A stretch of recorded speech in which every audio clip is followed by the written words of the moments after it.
بسم اللہ الرحمن الرحیم۔ السلام علیکم ورحمۃ اللہ وبرکاتہ۔ معزز ناظرین، حضور صلی اللہ علیہ وآلہ وسلم کی انمول باتیں توجہ سے سماعت فرمائیں تاکہ ہماری دنیا و آخرت سنور سکے اور جنت میں داخلہ نصیب ہو جائے، آمین۔ انس رضی اللہ عنہ نبی صلی اللہ علیہ وآلہ وسلم سے روایت کرتے ہیں، آپ صلی اللہ علیہ وآلہ وسلم نے فرمایا، کسی آدمی کے لیے یہی شر کافی ہے کہ اس کے دین یا دنیا کے معاملے میں اس کی طرف انگلیاں اٹھائی جائیں، اس کی شہرت ہو جائے، مگر وہ شخص جس سے اللہ محفوظ رکھے۔ ابو تمیمہ رضی اللہ عنہ بیان کرتے ہیں، میں سفیان رحمۃ اللہ علیہ اور ان کے ساتھیوں کے پاس موجود تھا اور جندب رضی اللہ عنہ انہیں واعظ و نصیحت فرما رہے تھے۔ انہوں نے پوچھا، کیا آپ نے رسول اللہ صلی اللہ علیہ وآلہ وسلم سے کچھ سنا ہے؟ انہوں نے کہا، میں نے رسول اللہ صلی اللہ علیہ وآلہ وسلم کو فرماتے ہوئے سنا، جو شخص شہرت کی خاطر کوئی عمل کرتا ہے تو روز قیامت اللہ اس کو رسوا کرے گا کہ یہ اس نیت سے عمل کرتا تھا، اور جو اپنی جان کو مشقت میں ڈالتا ہے تو اللہ روز قیامت اسے مشقت میں مبتلا کر دے گا۔ انہوں نے کہا، ہمیں وصیت فرمائیں۔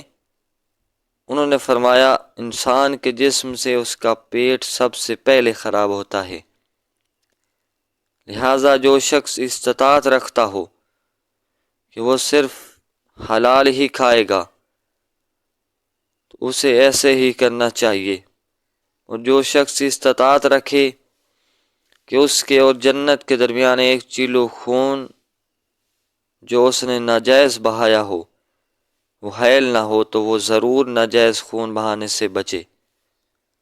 عمر بن خطاب رضی اللہ عنہ سے روایت ہے کہ وہ ایک روز رسول اللہ صلی اللہ علیہ وآلہ وسلم کی مسجد کی طرف آئے۔ انہوں نے معاذ بن جبل رضی اللہ عنہ کو نبی صلی اللہ علیہ وآلہ وسلم کی قبر کے پاس روتا ہوا دیکھ کر ان سے پوچھا، تمہیں کون سی چیز رلا رہی ہے؟ انہوں نے فرمایا، مجھے وہ چیز رلا رہی ہے جو میں نے رسول اللہ صلی اللہ علیہ وآلہ وسلم سے سنی تھی۔ میں نے رسول اللہ صلی اللہ علیہ وآلہ وسلم کو فرماتے ہوئے سنا، معمولی سی ریاکاری بھی شرک ہے، اور جس شخص نے میرے کسی دوست سے دشمنی رکھی تو وہ شخص اللہ کے ساتھ جنگ کرنے کے لیے میدان میں اتر آیا۔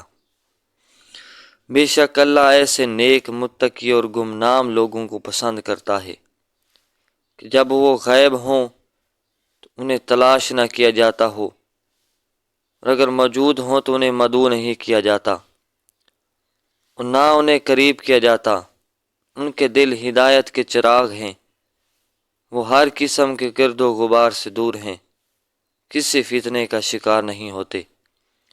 ابو ہریرہ رضی اللہ عنہ بیان کرتے ہیں، رسول اللہ صلی اللہ علیہ وآلہ وسلم نے فرمایا، بے شک بندہ جب اعلانیہ نماز پڑھتا ہے تو اچھے طریقے سے پڑھتا ہے، اور تنہائی میں نماز پڑھتا ہے تو بھی اچھے طریقے سے پڑھتا ہے، اللہ تعالیٰ فرماتا ہے، یہ میرا بندہ مخلص ہے۔ معاذ بن جبل رضی اللہ عنہ سے روایت ہے، نبی صلی اللہ علیہ وآلہ وسلم نے فرمایا، آخری دور میں کچھ ایسے لوگ ہوں گے کہ ظاہری طور پر دوست ہوں گے جبکہ باطنی طور پر دشمن ہوں گے۔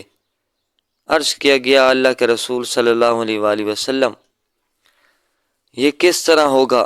آپ صلی اللہ علیہ وآلہ وسلم نے فرمایا، ایک دوسرے سے رغبت یعنی مفاد اور ایک دوسرے سے خوف یعنی نقصان کے پیش نظر ہوگا۔